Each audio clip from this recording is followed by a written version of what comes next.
마지막 시간인데요. 어제는 이제 하나님의 선한 손의 능력 6번째 시간에 비전에 대해서 말씀을 드렸습니다. 야망은 땅에서 오는 거지만 비전은 하늘에서 온다라고 말씀했거든요. 야망은 자기 중심이 되지만 비전은 하나님 중심이라고 말씀을 했는데, 이 땅에 있는 많은 사람들이 야망을 위해 살아가지만 정말 예수 믿는 사람들은 비전 위에 살아가야 된다라고 말씀을 드렸는데, 비전은 하나님께서 내 마음에 주신 거예요. 그걸 붙잡고 삶을 살아가야 되는데, 내가 영적인 사람이 되면 내가 있는 자리에서 하나님의 비전을 발견하게 되고 하나님의 비전이 주어지게 됩니다. 육적인 사람들은 하나님의 비전을 못 잡아요. 육적인 사람은 그 안에 하나님을 위해서 내가 이렇게 살아야 되겠다라는 그 비전이 안 와요. 왜냐하면 철저하게 욕심과 야망 속에 삶을 살기 때문에 비전이 주어진다 할지라도 그것을 야망으로 바꿔버리는 일들이 일어나게 됩니다. 근데 어제 말씀드렸던 것처럼 하나님께서 내게 주신 비전이 생각에만 머물러 있는 것이 아니라 이게 행동으로 옮겨질 때 하나님의 선한 손의 능력을 경험하게 됩니다. 많은 사람들이 내가 생각만 하면 이게 이 생각을 통해서 하나님이 역사하신다 생각하지만, 생각이 말과 행동으로 나타나지 않으면 하나님의 선한 능력은 나타나지 않습니다. 그래서 우리가 삶을 살아갈 때도 하나님께서 은혜 주시고 뭔가 비전을 주시면 그것을 기도하면서 오랫동안 품고 있다가 믿음으로 행동할 때 비로소 하나님의 일들이 시작된다는 것을 기억하시면서 살아가시기를 주님의 이름으로 축복합니다. 자, 오늘은 이제 순종인데요. 하나님의 모든 축복에는 순종이 있습니다. 맞습니까? 하나님의 모든 축복에는 다 순종이 밑바탕이 된다는 것을 알게 되는데, 눈에 보이지 않는 하나님의 선한 손의 능력은 주님이 가장 기뻐한 일에 순종하는 사람에게 나타나게 되어 있습니다. 이걸 모르는 성도는 없습니다. 근데 문제는 뭐냐 보면, 순종하는 사람들도 적지 않지만 순종하지 않는 사람은 더 많습니다. 순종하는 사람들도 적지 않지만 순종하지 않는 사람은 더 많습니다. 훨씬 더 많습니다. 이렇게 생각해도 틀리지 않을 겁니다. 온전한 순종, 그냥 순종하는 것이 부분적인 순종이 아니라, 온전한 순종은 영적으로 성숙할 때만이, 영적으로 최고조에 올라갈 때는 온전한 순종이 이루어지게 되지만, 온전한 순종이 아니라 부분적인 순종을 하는 사람들은 영적으로 온전한 성숙이 일어나지 않기 때문에 자기가 좋으면 순종을 하지만 정말 자기가 마음에 안 들면 순종하지 않는 삶을 살게 된다는 거죠. 순종하는 사람들은 핑계대지 않아요.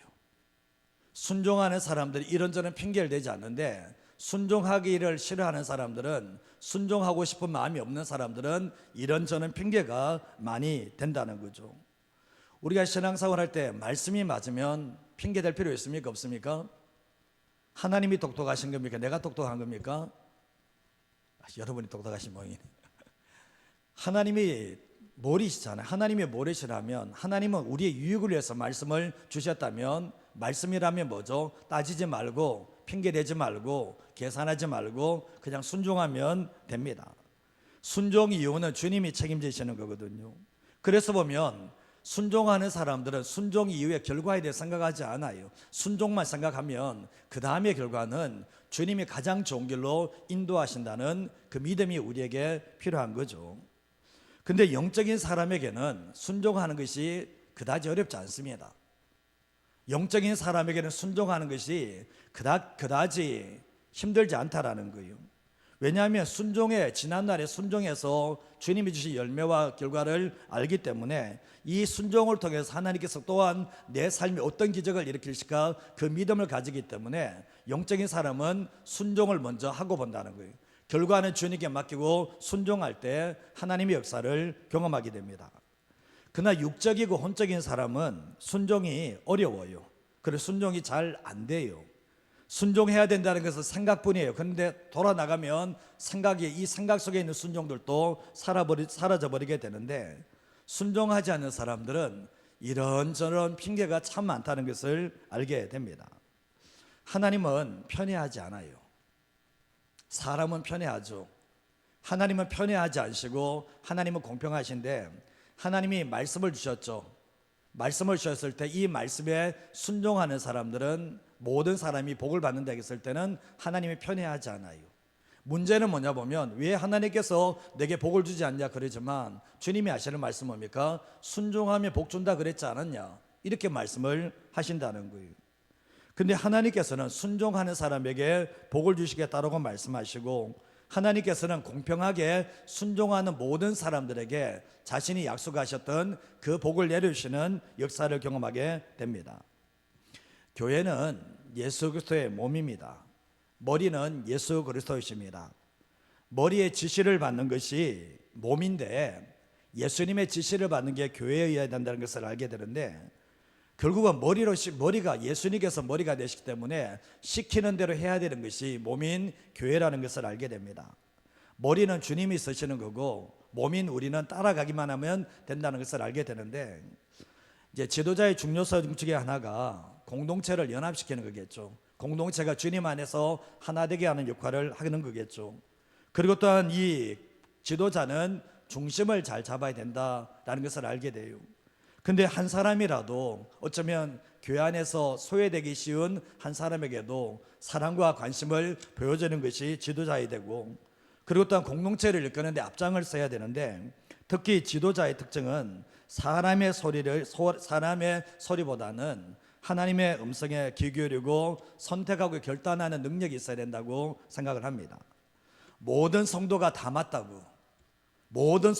맞다고 해도 하나님의 말씀이 아니라고 한다면 아니라고 말할 수 있는 것이 지도자라고 생각합니다. 사람의 흐름에 따라가는 게 아니라 하나님의 말씀에 따라 흘러가는 것이 지도자인데, 지도자가 영적으로 깨어있고 분별력이 있어야 되는데 결국은 지도자가 깨어있지 않으면 교회는 문제가 생긴다는 것을 알게 됩니다. 근데 교회 지도자는 잘못된 길이 아니라 가장 좋은 길로 인도하지 않는 그 책임을 져야 돼요. 잘못된 길로 인도하는 목회자는 없어요. 그러나 가장 좋은 길로 인도하지 않는다면 그 책임은 목회자가 져야 된다는 것을 알게 됩니다. 완벽하지 않아요. 그래서 제가 여러분에게 부탁이 드리는 게 뭐냐 보면, 저도 완벽하지 않기 때문에 기도가 필요한 거예요. 여러분의 기도를 통해서 결국 뭐냐 보면 교회 공동체를 잘 섬길 수 있도록 기도를 해주셔야 되는데, 교회가 지도자 때문에 잘못된 길로 갈 수 있고 교회가 지도자 때문에 엉망이 될 수도 있다는 것을 항상 저도 염두에 두고 사역을 합니다. 오늘 말씀을 봤지만 이제 초대 예루살렘 교회에서 촛대가 안디옥 교회로 옮겨져 갑니다. 초대 예루살렘 교회가 성령의 능력이 임하고 하나님의 능력이 임하고 놀라운 부흥의 역사가 일어나는데, 촛대가 안디옥 교회로 옮겨지는 역사가 있게 되었는데, 그렇게 화려했고 부흥했던 이 초대 예루살렘 교회가 초라하기 그지없는 교회로 전락해가는 모습을 보게 돼요. 이게 사람도 마찬가지입니다. 이전에는 하나님의 영광을 위해서 쓰임받았던 사람이 형편없는 사람으로 떨어져 나갈 수 있는 거예요. 이전에는 주님의 영광을 위해서 쓰임받고 찬양하고 예배하고 주님께 정말 놀라운 열매를 거뒀던 사람들이 어느 순간에 형편없는 모습으로 떨어질 수 있다는 것을 우리는 기억하시면서 살아가셔야 되는데, 근데 이 초대교회 예루살렘 교회가 이제 형편없이 전락을 하면서 안디옥 교회로 촛대가 옮겨갔을 때는 결국은 교회가 무엇을 붙잡아야 되고 무엇을 잃어버리지 말아야 되는지에 대해서 충분히 말씀을 합니다. 근데 이런 모습을 보면요, 촛대가 예루살렘 교회에서 촛대가 안디옥 교회로 옮겨지는 모습을 보면서 현재 우리 교회가 어떻게 방향으로 나아가야 되는지, 우리 성도들이 어떻게 삶을 살아가야 되는지에 대해서 분명하게 해답을 찾으셔야 된다는 거죠. 자, 첫 번째로 할 수 있는 게 뭔가 같이 한번 읽어보겠습니다. 순종할 때 조심해야 하는 것은 내가 좋아하고 할 수 있는 것만 순종하는 것입니다. 이게 정말 위험해요. 순종할 때 조심해야 할 게 뭐냐면 내가 좋아하고 내가 할 수 있는 것만 순종하는 것, 이게 순종입니까 아닙니까? 맞습니까? 여러분 순종이라 생각하잖아요. 성경에서 주님이 보실 때로 이걸 어떻게 생각할지 생각해 보시는데, 내가 좋아하고 내가 할 수 있는 것만 순종을 한다. 주님 보실 때는 이거는 이것도 아니고 저것도 아니고 이런 상황에 떨어진다는 것도 생각하셔야 돼요. 우리가 신앙이 어린 사람들이, 신앙이 초보 신앙 소신자들이 자신이 좋아하고 자신이 할 수 있는 것을 순종하는 것은 잘하는 겁니다. 정말 박수를 쳐줘야 돼요, 이거는. 근데 신앙이 연수가 많아졌는데 내가 좋아하고 내가 할 수 있는 것만 순종을 한다 그러면 주님의 눈밖에 나기 시작을 합니다. 이게 문제가 터지는 거예요. 우리가 편안하고 익숙한 것만 순종하려고 합니다. 편안하고 익숙한 것만, 내가 할 수 있는 것만 순종을 하려고 하거든요. 부담이 없는 것은 순종을 하지만 부담이 있는 것은 더 이상 짐지려고 하지 않고 순종하지 않으려고 하는 마음들을 가지고 있거든요. 근데 문제는 뭐냐 보면 내가 좋아하고 내가 할 수 있는 것을 했을 때 나는 순종했다고 말하는 거예요. 주님 앞에 와서.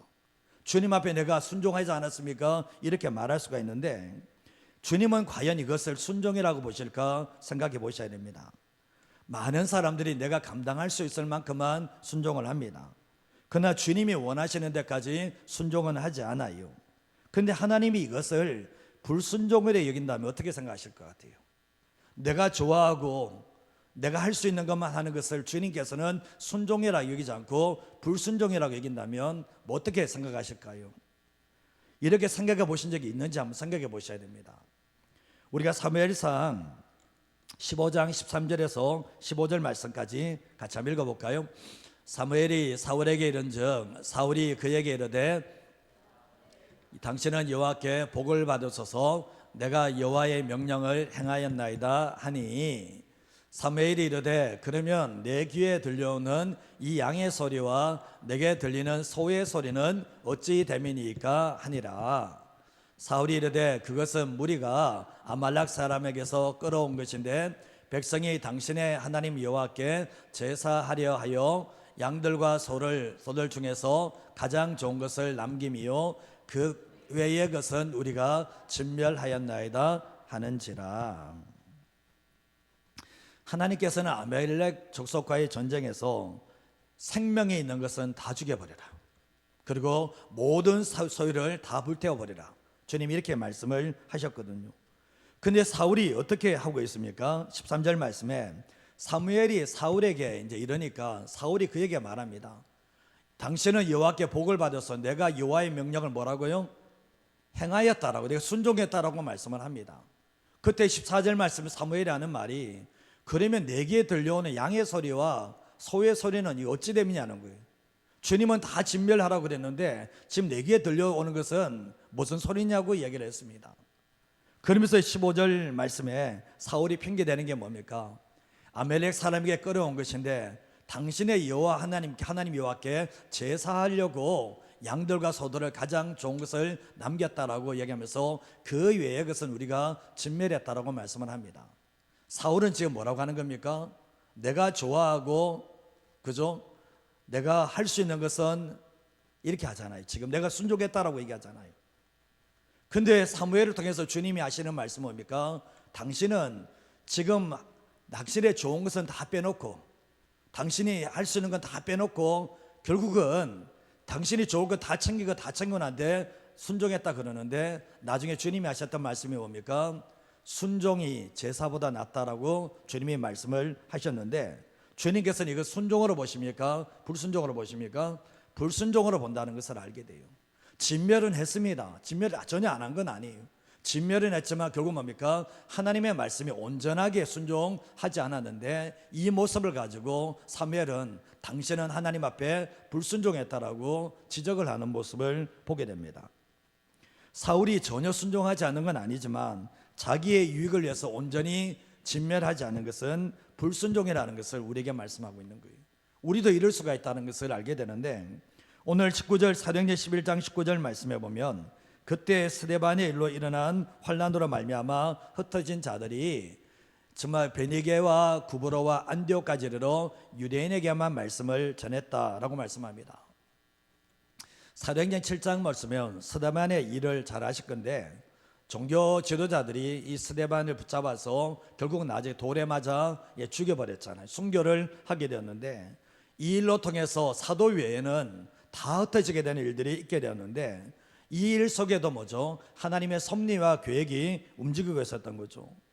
예수님은 분명히 말씀하셨습니다. 사도행전 1장 8절 말씀해 보면 성령이 너희에게 임하시면 너희가 권능을 받고 예루살렘과 온 유대와 사마리아와 땅끝까지는 내 증인이 되라고 분명히 말씀을 하셨는데 이들은 사마리아 땅끝까지 복음을 전하는 게 아니라 딱 예루살렘 여기에, 그리고 좀 더 늦게 가면 유대 땅에만 복음을 전했던 것이 그들의 모습이었던 거죠.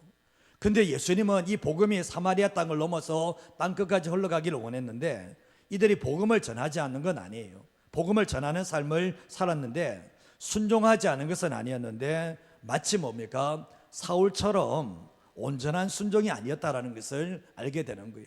딱 자기들의 태도를만 만들고 그 담을 넘어가지 않았다는 것을 알게 되는데, 베네게의 구부로 안디옥까지 핍박 때문에 건너가게 되는데 누구에게만 복음을 전하는가? 유대인에게만 복음을 전했다. 쉽게 하면 나와 가까운 사람에게만 전했다는 거예요. 내가 만나는 사람들에게만, 내가 친분이 있는 사람들에게만 복음을 전하고 그 지역을 넘어가지 않았다는 것을 말씀하고 있거든요. 이들이 복음을 전했습니다. 복음을 안 전한 게 아니에요. 안디옥까지, 이방 땅에까지 가서 복음을 전했습니다. 그러나 문제는 뭐냐 보면 유대인만 찾아서 복음을 전했다는 것을 알게 돼요. 그 충분히 이해가 갑니다. 근데 복음의 담장을 넘지 못했고 그 안전한 테두리에서만 복음을 전하게 되었는데, 이것이 뭐냐 보면 순종을 한 것 같지만 이게 불순종처럼 여기신다는 거예요. 근데 안디옥까지 가서 복음을 전하는데 왜 주의 손이 나타나셨다는 표현이 없잖아요. 주님의 손이 역사하셨다는 그 흔적이 하나도 안 보이잖아요. 결국은 뭐냐 보면 그들은 우리가 복음을 전하는 순종은 하지 않았습니까? 안 하는 사람 많은데, 복음 한 번 안 전하는 사람도 많은데 우리가 그래도 멀리 있다가서 주의 복음을 전하는 삶을 살지 않았습니까? 이렇게 말할 수 있겠지만 주님은 스데반의 죽음을 통해서 원했던 것이 유대인에게만 복음을 전하는 게 아니라 이게 땅끝까지 흘러가기를 원했는데 결국은 주님의 뜻에 볼 때는 온전한 순종이 아니었다는 것을 알게 됩니다. 왜 하나님이 고난을 주시는지 그 이유를 모르는 거예요. 정말 알면서도 하지 않는 것인지 모르지만 내가 좋아하고 할 만한 것은 뭐죠? 순종을 해요. 내가 좋아하고, 유대인들이니까 그에게 전하는 것은 내가 좋아하고 할 만한 것은 순종을 하지만 결국 뭡니까? 부담스러운 것은 전혀 하지 않는 모습을 보게 됩니다. 이게 순종입니까? 교회 안에서도 그렇습니다. 내가 좋아하고 내가 할 만한 것은 순종을 해요. 그러나 다른 부분에 대해서는 전혀 순종하지 않아. 이거에 대해서 얘기할 때, 주님 보실 때 그 사람의 순종으로 얘기할까 생각해 보면 결국 영적으로 온인할 때는 괜찮겠지만 신앙의 연수가 많아지면 너는 그것밖에 안 되냐? 너는 그 정도밖에 순종 못하냐? 어쩌면 주님께서 이렇게 책망할 수도 있다는 것을 생각해 보셔야 된다는 거죠. 주님의 뜻이면 우리에게 다른 선택지는 없습니다. 그냥 순종하는 거죠. 예를 들면 그렇습니다. 예배도 잘 드리고 아름다운 사랑의 교제도 있고 다른 사람의 구제도 잘하고 봉사도 잘하고 섬기는 것도 잘합니다. 근데 복음을 통해서 영혼을 살리는 일은 등한시한다면 그 성도가 신앙생활을 잘하는 겁니까? 그 교회가 예배도 잘 드리고 구제도 잘하고 섬김도 봉사 다 잘합니다. 근데 영혼 살리는 것은 없어. 그러면 그 교회가 주님이 원하시는 교회 맞습니까? 주님의 뜻에 순종한 교회가 맞습니까? 대답을 좀 해보세요. 맞습니까? 아니잖아요. 되돌아보시면 내가 좋아하고 내가 하고 싶은 것은 했어요. 그러나 주님이 원하신 건 안 했잖아요. 그러면 그 교회가 주님의 말씀에 순종했다라고 말할 수 있는가?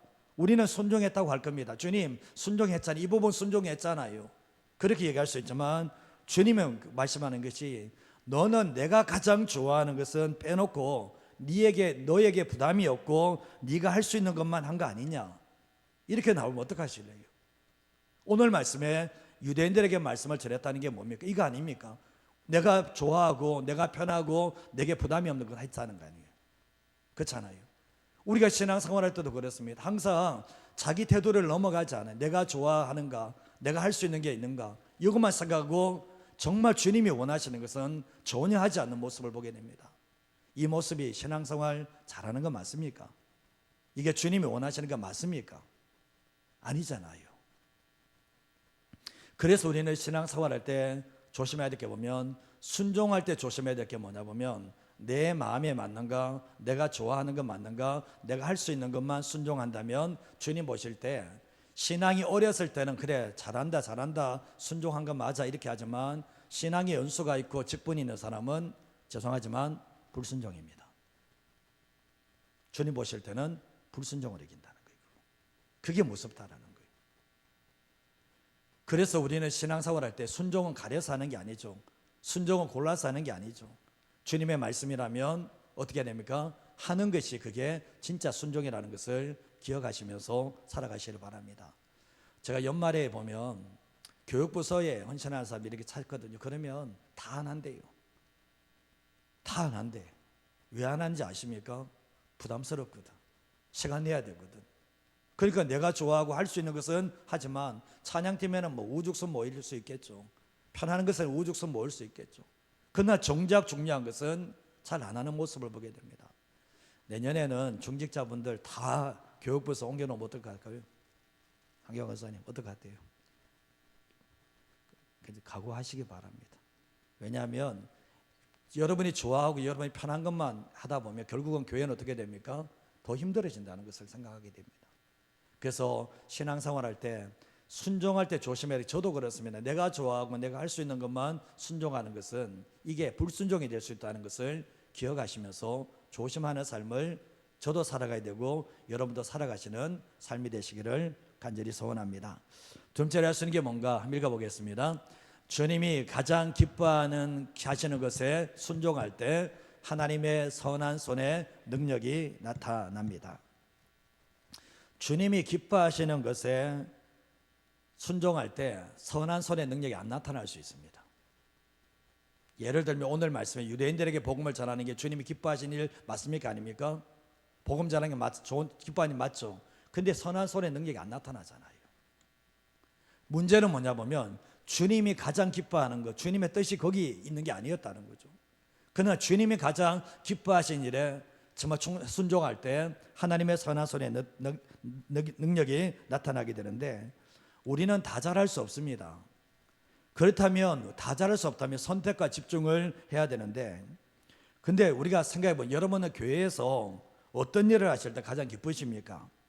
그렇다면 우리가 어떻게 할 때 그죠? 우리가 어떻게 할 때 가장 기쁜가 생각해 보시는데 신앙생활이 성숙된 사람들은 내가 기뻐하는 게 아니라 하나님이 기뻐하시냐 그게 더 중요하잖아요.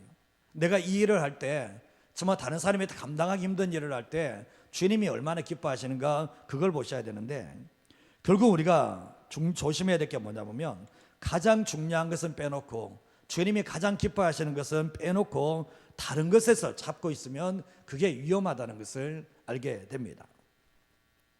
시간이 지나면 보면 내가 기뻐하고 내가 좋아하는 것들은 시간이 지나면 재미없어지기 시작합니다. 시간이 지나면 그렇습니다.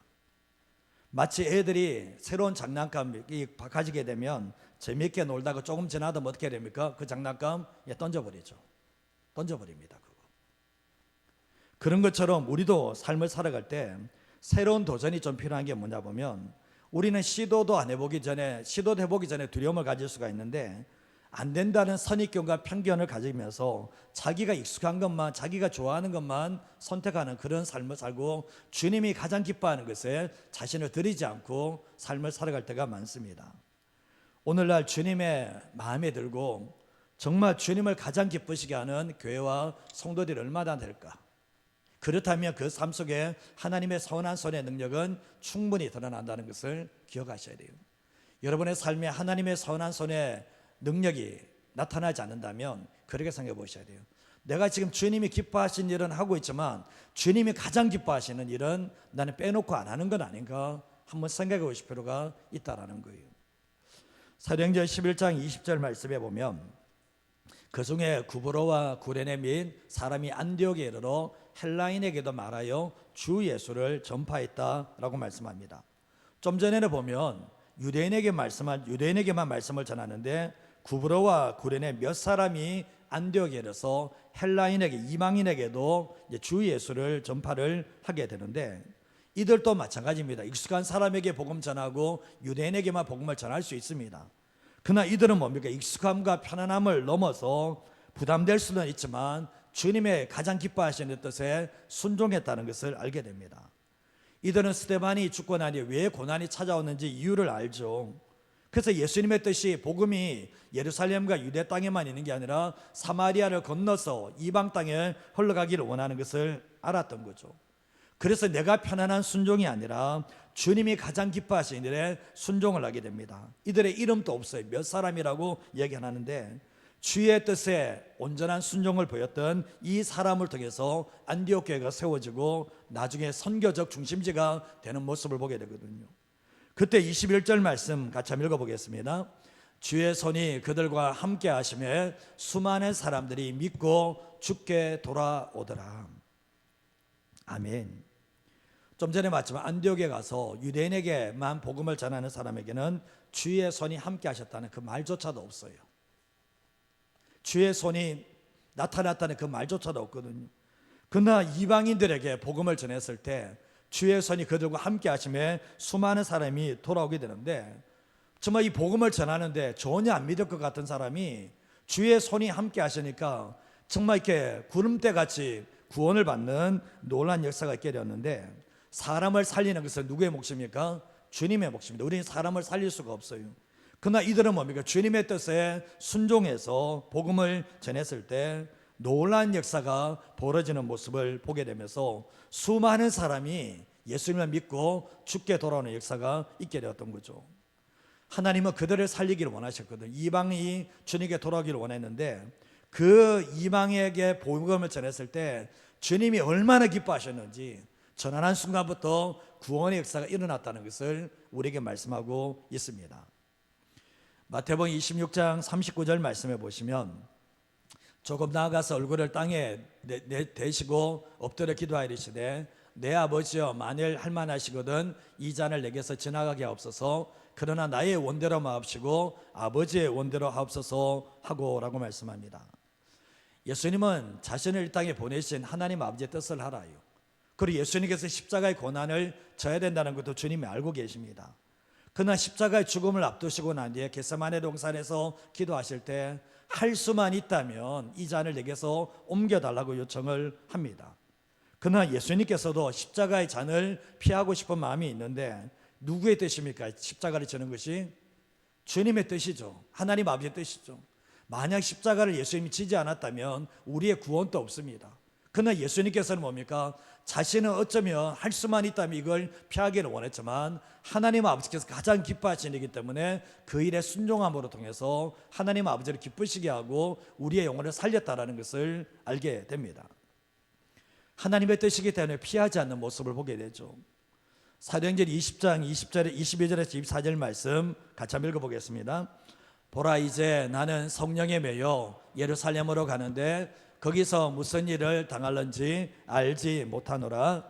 오직 성령이 각성해서 내게 증언하여 결박과 환난이 나를 기다린다 하시나, 내가 달려갈 길과 주 예수께 받은 사명 곧 하나님의 은혜의 복음을 증언한 일을 마치려 하면은 나의 생명조차 조금도 귀한 것으로 여기지 아니하노라.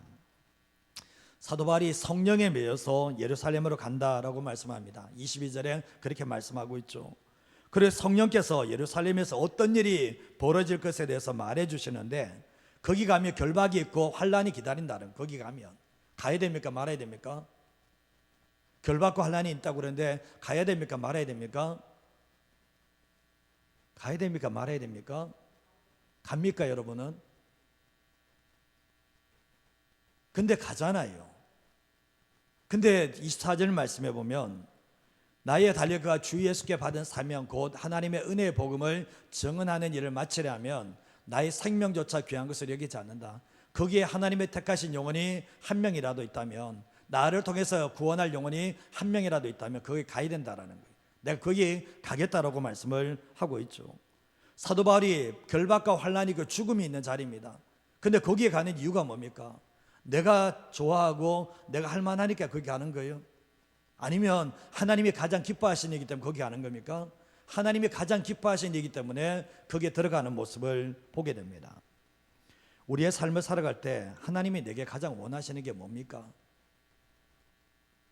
하나님께서 내게 가장 원하시는 게 뭡니까? 하나님이 내게 가장 원하시는 게 뭐냐는 거예요. 하나님께서 그냥 기뻐하는 게 아니라 하나님께서 가장 내 나를 통해서 가장 기뻐하는 게 뭐냐는 거예요. 그러면 우리는 삶을 살아갈 때 내가 기뻐하고 하나님이 기뻐하는 수준에서 순종을 하는 겁니까? 아니면 하나님이 가장 기뻐한 일에 내 자신을 드리며 순종하는 삶을 살고 있는가 되돌아보셔야 됩니다. 우리의 삶에 보면 내가 좋아하고 내가 할 만한 일을 하게 되면 순종을 하면 주님의 손의 역사가 안 나타나요. 그리고 또한 주님이 기뻐하는 이 정도의 삶을 살다 보면 주님의 손의 역사가 안 나타날 수 있어요. 그러나 보면 가만히 되돌아보면 내가 가장 싫어하고 내가 가장 꺼려지고 가장 부담되는 게 뭡니까? 주님이 가장 기뻐하는 일이거든요. 그런 생각해 보신 적 있습니까? 내가 가장 부담스럽고 가장 꺼려하고 내가 가장 하기 싫어하는 것, 그게 주님이 가장 기뻐하신 일일 수 있습니다. 자기가 좋아하는 거 하는 거 누가 못해요? 자기가 좋아하는 거 하는 거 누가 못합니다. 못합니까? 그것만 하잖아요. 그것만. 정말 주님이 가장 기뻐하시는 일이 뭔지를 우리가 오늘 말씀을 통해서 보게 되는데, 교회도 그렇습니다. 교회가 주님께서 교회를 세우셨으면, 주님이 십자가를 지셨으면 교회가 십자가를 져야 되는 건 정상이잖아요. 주님이 가장 기뻐하시는 일이 뭔지를 안다면 거기에 순종해 나갈 때 결국 뭡니까? 하나님의 선한 손의 능력이 나타나는 삶을 살게 됩니다. 우리가 삶을 살아갈 때 좋은 일, 부담 없는 일이 아니라 주님이 가장 기뻐하신 일에 부담이 되지만 거기에 헌신해 나갈 때 하나님의 손의 역사가 나타나게 됩니다. 제가 한번 질문해보고 마치겠는데요, 여러분의 삶에 하나님의 선한 손의 능력이 있습니까? 그게 나타납니까?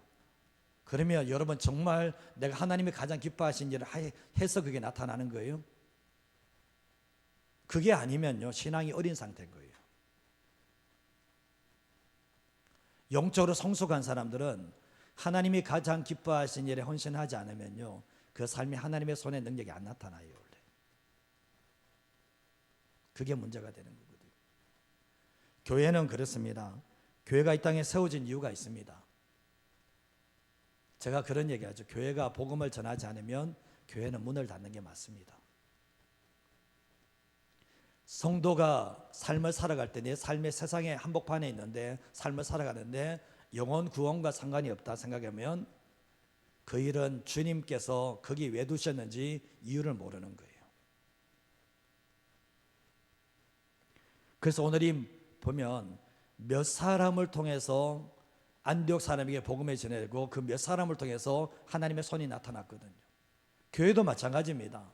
교회 숫자가 많이 있다고 해서 하나님의 손이 그 모든 사람을 통해서 나타나는가? 그러지 않아요. 교회에서 정말 그 사람을 통해서 하나님의 손의 역사가 나타나는 사람은 오늘 말씀처럼 몇 사람입니다. 몇 사람. 그 사람 중에 여러분이 있냐는 거예요. 주님의 교회가 하나님의 선한 손의 역사가 나타나는데 그 몇 사람이 여러분이 될 수 있냐는 거예요. 주님이 원하는 게 뭡니까? 이 새벽에 설교를 들으면서 우리에게 원하는 게 뭡니까? 너가 그 사람이 되라는 거 아닙니까? 너가 그 사람이 되라고. 하나님께서는 다수를 통해서 일한 적이 없습니다. 항상 영적인 소수를 통해서 일하셨는데 오늘 말씀처럼 몇 사람이 안디옥에서 복음을 전했을 때 그게 주님이 가장 기뻐하신 일이기 때문에 하나님의 놀라운 역사가 일어났다는 것을 알게 되잖아요. 여러분은 저와 여러분들 어떤 데 헌신하기를 원하십니까? 사람이 박수 치는데 거기에 헌신하지 마시고 정말 주님이 가장 기뻐하신 그 일에 헌신하라는데 가장 중요한 게 뭐였습니까? 영혼을 살리는 일이었다는 것을 오늘 이 말씀을 통해서 보게 되는 거예요. 직장 생활하면서 한 영혼도 못 살리는 분이 있습니다. 직장 생활이 그분에게는 생존의 터밖에 안 됩니다. 영혼과 관련 없으니까. 주님이 가장 기뻐하시는데 헌신하지 않으니까 늘 생존에 매이는 그런 삶을 살 수밖에 없는 거거든요. 오늘 우리가 이 말씀을 보시면서 제가 마무리하면서 순종할 때 제가 첫 번째 순종할 때 조심해야 되는 것은 내가 좋아하고 내가 할 수 있는 것만 순종하는 거예요. 이게 문제인 거예요. 오늘 이 말씀을 통해 충분히 알 수 있었죠. 그리고 제가 말씀드렸던 게 뭡니까? 정말 우리가 신앙생활할 때 하나님께서 가장 기뻐하시는 일이 뭔가? 우리가 신앙생활할 때 그냥 주님이 기뻐하는 일이 아니고 주님이 가장 기뻐하는 일이 뭔가 거기에 순종할 때 하나님의 선한 손에 능력이 나타난다는 것을 기억하시면서 살아가시길 바랍니다. 도전하셔야 됩니다. 시도하셔야 됩니다. 그러지 않으면 평생 주님의 눈밖에 나는 삶을 삽니다. 그러면서 나는 뭐라고 합니까? 순종 안 했습니까? 이렇게 나와버려요. 저도 조심해야 되고 여러분도 조심하고, 이 새벽에 영성 집회라는 것은 여러분 정말 잘하고 있습니다. 여러분 정말 지금 올바른 길 가고 있습니다. 이렇게 지금 하자고 이렇게 한 건 아니잖아요. 물론 그렇게 잘 가시는 분들은 너무 감사해요. 보기만 해도 기뻐요. 사실 주님도 그럴 겁니다. 그러나 우리의 삶을 살 때 완벽하지 않기 때문에 오늘 이 말씀 기억하시면서 주님이 가장 기뻐하시는 게 뭔가, 주님이 가장 기뻐하는 게 뭔가, 그 한 가지를 붙들고 순종해 나갈 때 우리가 좀 다른 것은 좀 부족하다 할지라도 하나님께서 우리를 인정하시는 역사가 있다는 것을 기억하시면서 살아가시기를 주님의 이름으로 축복드립니다.